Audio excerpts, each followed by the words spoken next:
राम मंदिर स्टेशनवर प्रसूती प्रकरणी जन्मलेल्या बाळाची कुपर हॉस्पिटलमध्ये सध्या मृत्यूशी झुंज सुरू आहे। बाळाच्या हृदयामध्ये छिद्र असल्याचं निदान झालं।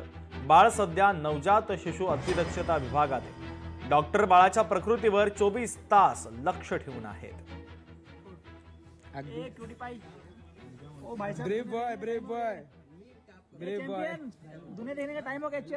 तर या बाळाची आता कुपर हॉस्पिटलमध्ये मृत्यूशी झुंज सुरू आहे। डॉक्टर बाळाच्या प्रकृतीवर 24 तास लक्ष ठेवून आहेत।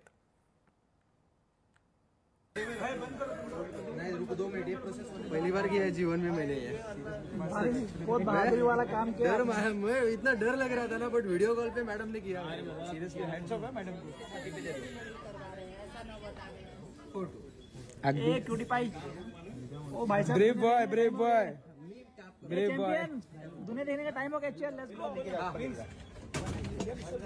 नहीं चलो भाई, ख्याल रखना। लोकशाही मराठी ऐका, पहा, जागरूक रहा।